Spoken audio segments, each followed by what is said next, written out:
Et salut les guys, c'est Des. Aujourd'hui, nouvelle vidéo sur la chaîne car j'avais très envie de vous présenter tout simplement ce petit classeur. C'est ma collection personnelle pour tout ce qui est tournoi compétitif. Donc ça fait qu'il n'y a aucune carte qui part à l'intérieur. J'avais envie de vous en faire une petite vidéo en espérant que vous apprécierez par la suite ce qui est à l'intérieur. Allez, générique.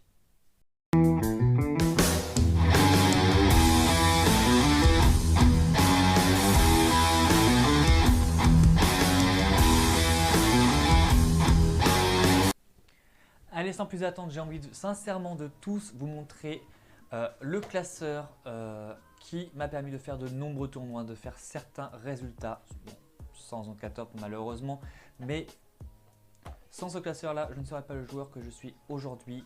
D'ailleurs, ce classeur est aussi disponible aux membres de mon équipe, la Teaming Live, dont je vais mettre le logo ainsi que la page Facebook en description. N'hésitez pas à venir nous soutenir et à venir liker, partager ou commenter nos publications ou nos vidéos. Sur ce, je vais vous montrer tout de suite ma petite collection. Alors sachez que déjà tout est trié par monstre de l'extra deck, monstre, magie et piège. Et tout ce qui est cartes que j'entretiens comme Untrap, Extender et comment dire, générique sont dans ce classeur là. Donc ça fait qu'il y a un peu de mélange de tout, bien évidemment, mais c'est un classeur extrêmement rempli. La vidéo va durer environ 20-30 minutes. Donc si vous voulez des choses intéressantes ou justement même s'il me manque certaines cartes, n'hésitez pas à venir directement en MP pour venir compléter justement cette petite collection. Allez, on commence ça tout de suite avec Salamangreat Mirage, vraiment excellente carte, surtout en cette MR5 où il y a pas mal d'effets de destruction je trouve. Elle permet de faire un peu une entrée à votre deck, c'est-à-dire moi personnellement je joue noyau, j'ai usine en main, je joue noyau, je tuto une autre carte et là je peux activer usine en sacrifiant justement mon petit noyau pour aller activer ma carte piège et en plus ma petite Salamangreat pourra protéger mes futurs monstres par l'avenir de futurs MP ou de negate adverse monstres de l'adversaire. Il y a un Kuriboh et le contrôleur de gravité qu'on ne présente plus bien évidemment. Disciple lien, l'araignée lien. Là, vous voyez, il y a des cartes de duel overload. Donc c'est vraiment assez intéressant de les avoir ces cartes là, surtout pour Lib. Lib qui a un très bon effet que je compte jouer pour le combo Orcus Crap en compétition. Le mouton croix bien évidemment, hein, il s'est adapté, en fait il s'est tout de suite adapté à tous les decks, que ce soit des monstres fusion, synchro, Xyz, rituel, il y aura toujours un effet à faire et je trouve ça très intéressant, sachant que c'est pas limité dans le tour, ce qui rend un peu la carte abusif. Après on a vu évidemment le héros des des lumières, ça c'est une carte Link 2 générique mais plus dans l'archétype elfe par exemple pour profiter pleinement de ses effets.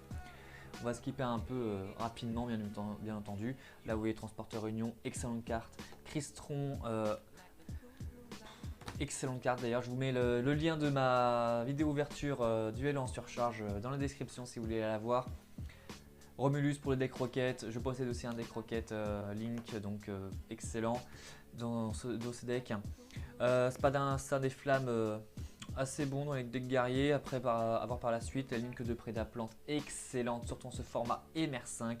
Red Raptor qui donne accès super facile au combo justement Negate Infini, si vous nous avez déjà entendu parler ou vu même la vidéo de Obscurity.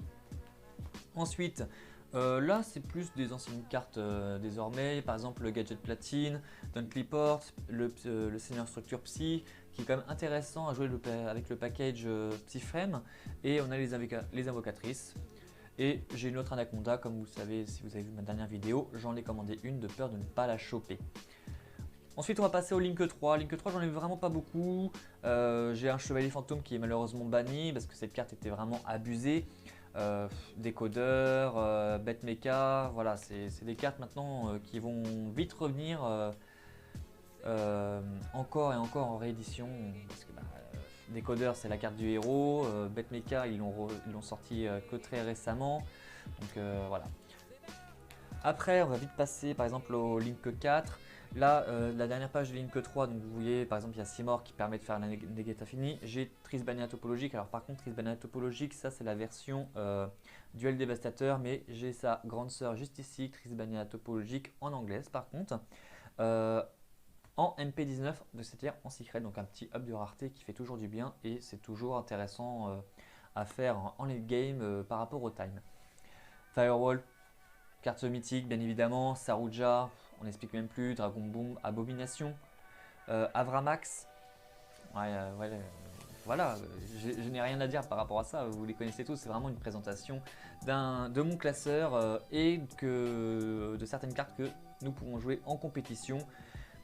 Zoroboros, Dragon Bomb, Dragon Charge Borel et Épée Borel, ce sont vraiment des cartes génériques qui vont dans tous les decks. Après, bien entendu, tout dépend de ce que vous voulez profiter comme effet. Zoroboros, si vous êtes un deck anti-glissement, ça sert à rien de la jouer. Phoenix, Nightmare, Griffon, Licorne, Cerbère, Gobelin, Sirène. Ça, c'était vraiment des cartes génériques. Après, Gobelin et Sirène sont bannis, tout comme le Chevalier Fantôme, ils se sont pris une ban parce que c'était couplé à l'époque avec Orcust. Dans les toutes premières cartes avec Orcus, donc c'était relativement fort. Et nous en avons fini pour les links. Il me reste une Apollousa juste ici que je vous présente, que j'ai eu que très récemment.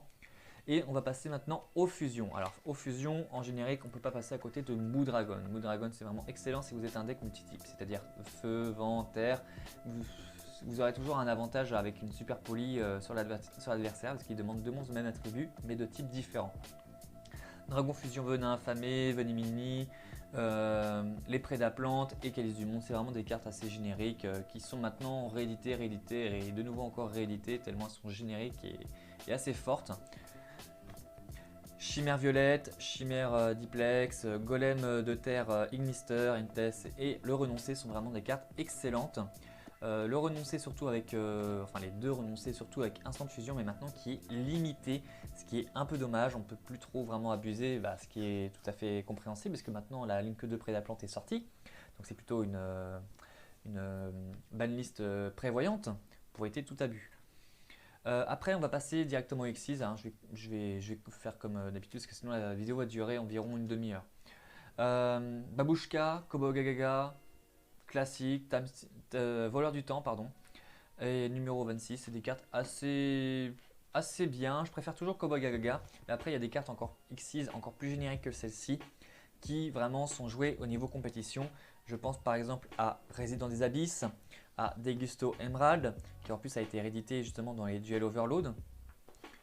Je pensais à quoi d'autre, le numéro 38 et 90, sans oublier Dragoublion qui peut permettre en plus de les invoquer aisément en jouant un matériel, ce qui est assez fort. Après c'est vraiment des petites Xyz un peu par-ci par-là qui peut rentrer dans un peu tous les decks. Et nous allons... Ah, j'ai encore des Xyz, excusez-moi. Après j'ai vraiment rien à dire sur ça. Vous voyez très bien, il y a qu'à limiter.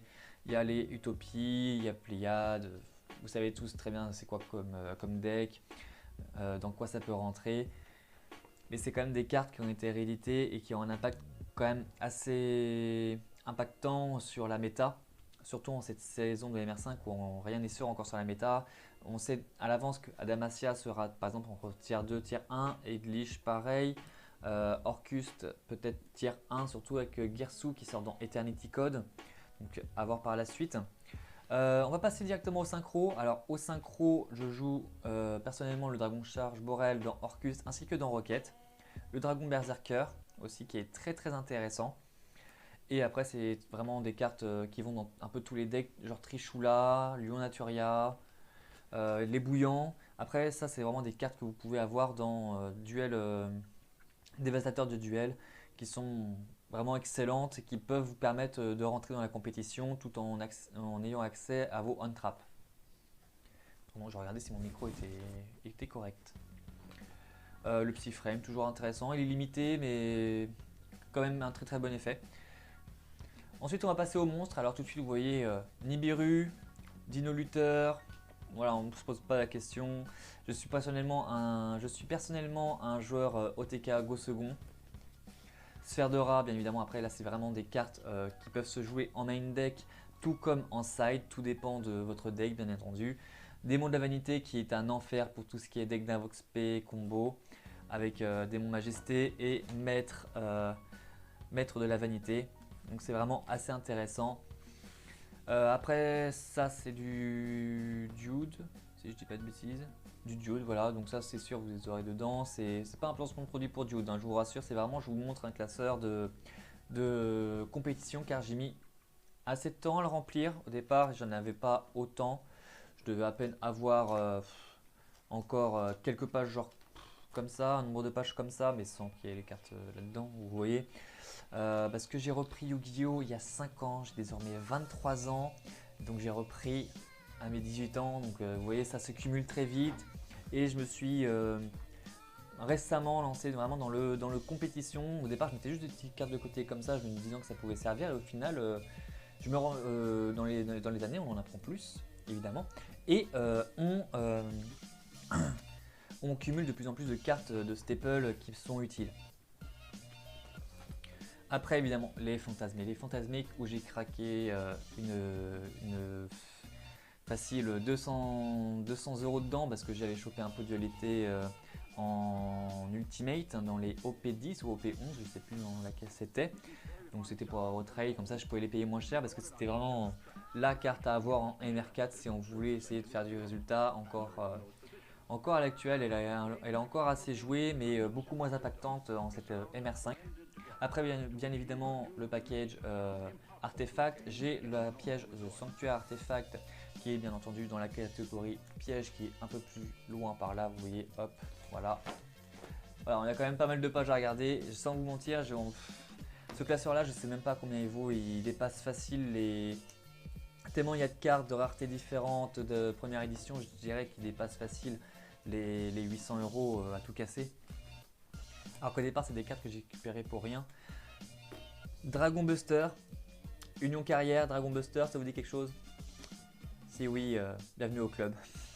Ash Blossom, générique à mettre dans tous les decks, bien évidemment, avec Ghost Ogre, Ghost Belle, Corbeau d'idée. Ghost Belle qui n'a pas vraiment été impactante et je pense qu'elle ne sera vraiment jamais impactante de la méta. C'est une untrap certes, mais ne sera jamais autant populaire et autant utile que Ash, Veiler, Corbeau d'idée et Ghost Ogre, sans oublier bien entendu Droll Logbird, Uluberlu hein, pour les intimes.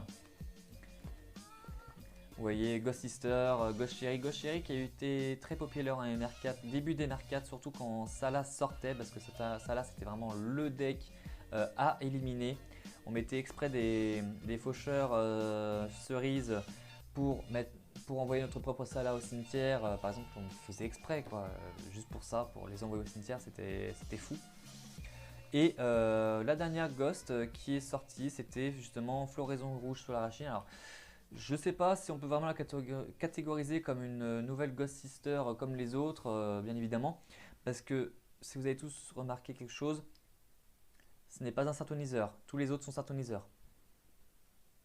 Dans les Longbird, en ultra, ça fait toujours plaisir. Veiler, Cypher, donc Seigneur des Étoiles Cypher, générique à tous les decks Dragon, donc c'est vraiment un excellent extender. Cancre la Max, est-ce qu'on en parle de cette carte? J'espère vraiment un jour qu'elle reviendra sur le devant de la scène. Ange de loyauté, on avait vu déjà ici, il faudrait que je le range d'ailleurs. Tortue électromagnétique, alors tortue électromagnétique, surtout celle-ci en secret, en YGLD, c'est la première secret que j'ai chopée dans un booster. J'étais vraiment très content de la choper. Parce que j'ai commencé à rejouer avec un deck Cyber Dragon directement parce que j'ai acheté directement la boîte de coffret quand j'ai repris où il y avait le deck Pendule Dragon Pot Artiste, le deck Magicien Sombre où en plus il y avait l'apprenti magicienne illusionniste qui venait tout juste de sortir à l'intérieur et Cyber Dragon. Alors au départ je voulais juste me remettre comme ça parce que ça me manquait un peu, sans vous mentir, jouer à Yu-Gi-Oh! Quand tu es au collège ça va 2 secondes, tu te fais moquer de toi, tu dis que tu joues à Yu-Gi, bon bah voilà, t'arrêtes vite fait parce que voilà, mais bizarrement, je suis retombé dedans, surtout en allant à Sortilège, mais Sortilège je vous conseille pas trop en vrai, c'est pas très agréable, il n'y a pas vraiment une bonne communauté je trouve personnellement. Gizmek Orochi, évidemment, incontournable, hein, l'une des meilleures Gizmek d'ailleurs. Gizmek Kiata et par contre il y a aussi Gizmek Kaku que j'ai vendu, mais Gizmek Kaku qui est beaucoup moins impactant en cette MR5 car pour l'invoque SP il faut avoir un monstre dans la zone extra. Or ce n'est plus si fréquent désormais. Dragarde, Archiveur, Mathématicien, Chevalier Armageddon, Dragon Armé des Ténèbres et BLS sont vraiment des cartes, surtout ces trois dernières sont vraiment des cartes excellentes, surtout pour rajouter du burn, surtout si vous êtes débutant, pour essayer de vous construire un deck qui puisse suivre la route, c'est vraiment très intéressant. Et nous allons passer à la page suivante. Lévianir, vraiment un excellent extender dragon. Il a 3 effets selon ce que vous bannissez. Que lumière, vous pouvez... alors, que je vous dise tout. Uniquement lumière, invoquez spécialement un monstre depuis votre cimetière en position de défense. Ça ne cible pas, donc même un call, vous pourrez toujours en invoquer un autre. Uniquement ténèbres, mélangez une carte au hasard dans la main de votre adversaire dans le deck. Plutôt intéressant. Et lumière et ténèbres, détruisez 2 cartes, sachant que ça ne cible pas. Ce qui rend vraiment la carte abusée. Et pour l'invoquer, il faut envoyer précisément 3 monstres lumière et ou ténèbres depuis votre cimetière. Tempeste qui a fait des ravages quand elle est revenue. D'ailleurs, si je ne me trompe pas, j'ai toujours la famille des Tempestes, j'ai les 4 exactement qui sont dans un classeur de collection à part. J'ai aussi un Lévianir en Artwork alternatif que j'ai chopé dans ma dernière ouverture. Je le trouve moins beau que son original, sans être méchant. Voilà, je sais que certains vous préférez celle-ci, mais moi personnellement je préfère vraiment celle-ci. Ensuite, on va directement passer aux cartes de pioche. Et vous verrez que j'en ai quand même pas mal car j'ai possède 3 pots des désirs, 3 cartes d'exécution et 3 pots de dualité. 3 pots d'avarice qui va être une carte abusée en MR5. Je le sens très fort pour cette carte qui va être dans tous les decks. Elle rentre dans tous les decks. C'est ça, vous ciblez 5 monstres dans votre cimetière, vous les renvoyez dans le deck et vous pouvez piocher 2 et ce n'est pas limité dans le tour. Ce qui est assez fort. Invitation des ténèbres à jouer dans tous les decks ténèbres évidemment pour piocher 2 et puis bannir une carte. Transaction, super rajeunissement, gobelin parvenu et destruction de cartes. Ce sont des cartes plutôt intéressantes, mais que j'ai pas spécialement vraiment joué. C'est surtout, j'en ai mis de côté si jamais un jour par exemple j'aime bien Dragon Blanc. Si un jour je me décidais vraiment à faire par exemple Dragon Blanc, j'aurais joué ça. Vous voyez, c'est aussi des cartes un peu préventives. Mais il n'y a pas que... Mais ces cartes-là, par exemple, ça m'arrive de les prêter aux personnes de mon équipe. Hein. Ça m'est déjà arrivé de prêter, par exemple, Dino Luther, Sphère. Ça m'est déjà arrivé de prêter Fantasmé à mes collègues. Voilà. Verrouillage de deck qui a été réédité dedans dans Duel en surcharge. Vraiment très intéressante comme carte pour la compétition. Surtout, vous êtes un deck anti-méta ou backrow. Je pense que ça peut vraiment apporter un plus. Après là c'est vraiment du dude, portail de monstres, bon là c'est pas du dude pardon, livre de l'éclipse, canon dilatoire, voilà. Après principalement j'ai pas mal de cartes qui viennent de dude parce que j'ai acheté 3 fois la boîte, parce que je tenais vraiment à avoir les playsets car il me manquait vraiment ces cartes là qui quand elles étaient à l'unité ça faisait vraiment chier de payer à chaque fois les frais de port. Contrôle mental qui est désormais limité, ce que je trouve un peu regrettable. Super Poli qui est complètement dans l'âge d'or de la fusion désormais, parce que vraiment en MR5 c'est vraiment abusé, surtout quand on couple ça avec le bouton croix ou avec différents decks, allez, Shadow Invoked, Cyber Dragon ou même allez, Héros pour certains. Fusion instantanée, Tempête des Monarques, Trou Noir, hymne funeste du dragon perdu et transmodification. Après ça c'est vraiment des petites cartes extender pour certains decks fun par exemple. Voilà. Call by the Grave, vraiment pour emmerder un peu plus l'adversaire, c'est toujours très intéressant. Rien à dire de plus, c'est une très bonne carte. Après, personnellement, je ne la joue pas forcément dans mes decks. J'arrive à faire du résultat 100. Parce que la plupart du temps, ça m'arrivait qu'elle m'emmerde en fait. Clairement, qu'elle m'embête lors de mes combos. Parce que je me dis, pourquoi je la jouerais si je peux rajouter une autre carte qui va être encore plus intéressante et plus impactante dans mon deck. C'est surtout ça la question. Livre de la lune, assaut de l'air, mecha, drone, frelon. Ça c'est des petites cartes génériques que tout le monde peut jouer.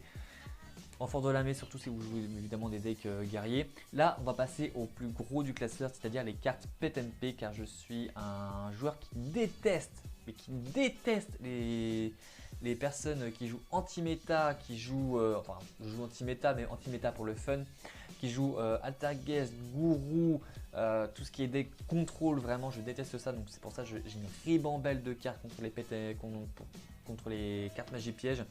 Lightning Storm, Cyclone galactique, cyclone cosmique, typhon d'espace mystique et Twin Twister, un playset en secret, vous ne pouvez pas forcément voir, et un petit playset en commune. Donc c'est vraiment ce qu'il y a de plus intéressant. Deux typhons d'espace mystique ici en ultra parce que j'ai eu la chance de les choper dans Duel Dévastateur, donc c'est un petit up de rareté, ça fait toujours plaisir. Après là c'est les one-off, mine mystique, je les ai chopés et donc je les mets dedans, c'est toujours une très bonne carte même si je n'aime pas les joueurs de mine mystique, ça m'est déjà arrivé malheureusement de la jouer. Je suis passé du côté obscur à ce moment-là. Dark Ruler No More, excellente carte en MR5, vraiment une carte abusée qui peut complètement retourner l'adversaire. Bon après il ne prendra pas de dégâts mais ça peut vraiment anéantir son board s'il n'a rien pour se défendre en carte 7. D'où justement les fameuses cartes PetMP que j'affectionne énormément. Donc les one-off génériques pour tous les decks. Monster Reborn, Terraformation, Succession de l'héritage du monde, vraiment très très intéressant, surtout avec la petite lib de la clé du monde. Parce qu'elle permet justement de set une succession de l'héritage du monde, donc c'est vraiment très très intéressant. Et nous allons tout de suite passer aux cartes pièges. De rien, vous voyez, ça va quand même assez vite. Donc là, Red Reboot, classique. Bon, maintenant elle est limitée. Avant, elle n'était pas limitée. Elle est passée directement de délimitée à limitée. Donc c'est assez fort, surtout quand on sait que justement les Solheim, donc Jugement est revenu à 3. Assaut a toujours été à 3 de souvenir ou à 2 et Avertissement divin au départ il n'était qu'à 1. Du coup voir Red Reboot justement limité, ça permet à ces decks de revenir en force justement avec ces cartes là, ce qui est un peu regrettable. Et juste un petit sermon solennel pour compléter la famille des Solheim, je suis un petit peu collectionneur dans l'âme. Pot de vin, là on est toujours dans les cartes contre piège, donc pot de vin, mouchoir électronique. Ça c'est les dernières cartes contre piège, elles sont assez bien, ça va, mais je préfère quand même les premières qu'on a vues justement. Il ne peut y en avoir qu'un, donc là j'ai les deux éditions, une en super et une en ultra, donc c'est assez intéressant parce que je les ai eu en LTF de rareté dans Dude et ça c'est les premières éditions. Combat en présence de l'empereur, rivalité des seigneurs de guerre que j'affectionne particulièrement, surtout dans mon petit deck zombie. Zombie rivalité, ça fait assez mal. Répression, parfait anti-magie, argument de vente, assaut de la sorcière et sortez de là sont vraiment d'excellentes cartes. Assaut de la sorcière un peu plus que les autres car cette carte, en fait par exemple, imaginons votre adversaire vous fait un jugement, vous attendez que la résolution de la chaîne se fasse et à la fin de la chaîne vous pouvez activer justement assaut de la sorcière, ce qui va permettre de détruire tout son terrain, toute sa main. Et j'affectionne particulièrement bien cette carte, elle est assez puissante et assez redoutée par certains, mais au final pas si jouée que ça au niveau compétitif. Sanctuaire Artefact, voilà pour le package Artefact que je vous disais. Décret Royal que j'affectionne parce que justement c'est la carte que je mets dans presque maintenant tous mes sides. Vu que Raid a été limité, je trouve ça assez intéressant que Décret n'est pas lui limité ni semi, il est à 3. Pour empêcher tous les decks qui jouent principalement les pièges, donc Traptrix, Altergeist, Gourou, vraiment des decks chiants à passer qui sont là pour vraiment t'emmerder et que le duel s'éternise. Donc jouer ça c'est plutôt intéressant. Limiteur d'invocation, vous connaissez tous bien évidemment. Masque de restriction, je les avais chopés dans le deck de structure Ballard Rock ou Ballard Roche, la prononciation c'est comme vous préférez. Parce que à ce moment-là, c'était l'âge d'or des kaijus, tout le monde redoutait un petit peu les kaijus et justement cette carte empêche les monstres d'être sacrifiés. Donc c'est plutôt intéressant. Typhon, zone de dimension et violent rage sont des cartes de Dude encore une fois, mais assez intéressantes, surtout pour les decks back row. Ça permet surtout elle qui peut s'activer de la main. Donc c'est assez pratique, mais pas aussi puissante que ses autres homologues par exemple. Après on a j'arrive pas à lire son nom, excusez-moi. On a Apocryphe interdite, pardon. Donc ça c'est pareil, c'est déclarer un type de carte de monstre, fusion synchro exise. Si minimum 2 monstres de type déclaré sur le terrain sont sur le terrain, faites envoyer chaque joueur tous les monstres de ce type depuis leur terrain au cimetière. Donc ouais, c'est un peu c'est moins fort que barrière dimensionnelle qui est juste derrière. Alors déjà il faudra que j'arrive à la mettre parce que barrière dimensionnelle vraiment c'est l'adversaire ne peut pas les invoquer. tout simplement. Vous déclarez un type, donc fusion, synchro, synchro, fusion, X6, pendule. Il n'y a pas les links par contre. Il ne peut pas les invoquer du type déclaré. Et ça annulera les effets si jamais il y en a déjà sur le terrain. Mais par contre, ça annulera aussi vos effets si vous avez de ce type. Infini éphémère que j'ai chopé dans Dupo. Maintenant, ça fait combien de temps Dupo est sorti? 2 ans. J'ai eu la chance de choper mon playset, donc assez content. Evenly, pareil, version Dupo. J'ai eu la chance d'avoir mon petit playset. Alors pour ce moment-là, je ne faisais pas encore de YouTube. Donc je n'ai pas de vidéo pour vous le prouver. Désolé. C'est moi contre vous. Vent perdu, assez bonne carte. Rien à plus dire dedans. Après là, maintenant on va plus être dans le fun parce que tout ça après, c'est à partir de là en fait, c'est vraiment un peu plus cartes pour deck fun qui sont quand même assez fortes, dont Métaverse, Force de Miroir. Ça, je trouve ça assez intéressant par contre dans Headlish. Headlish qui est un nouvel archétype. Parce que dès qu'on envoie un zombie depuis au cimetière, on peut proc un jeton. Donc c'est assez intéressant pour pouvoir se protéger. Et dispositif qui est une vieille carte rétro d'ailleurs où j'ai un playset voilà, juste ici qui est revenu sur le devant de la scène grâce à SS qui s'est mis à jouer des pièges au fur et à mesure des vannes qui se prenaient. Jugement d'Enna, le retour, l'éruption des monarques et paralysateur de pièges sont d'assez bonnes cartes mais qui sont très peu vues au niveau compétitif. C'est vraiment, on voit plus par exemple dispositif et infini ainsi que maintenant barrière dimensionnelle au niveau compétitif pour vraiment bloquer l'adversaire. Les petites cartes virus qui sont surtout jouées dans par exemple le deck Entre des Ténèbres avec Diabolos. Craig Boursier, Réveil Dragon et Explosion Zéro sont d'assez bonnes cartes mais surtout pour des fun, donc là c'est vraiment que du fun comme je vous ai dit. Les forces de miroir de la noyade et frémissante et un petit Dinomicus qui se promène parce que je n'allais pas refaire une page complète juste pour mettre un Dinomicus. Parce que mine de rien, c'est une très très bonne carte.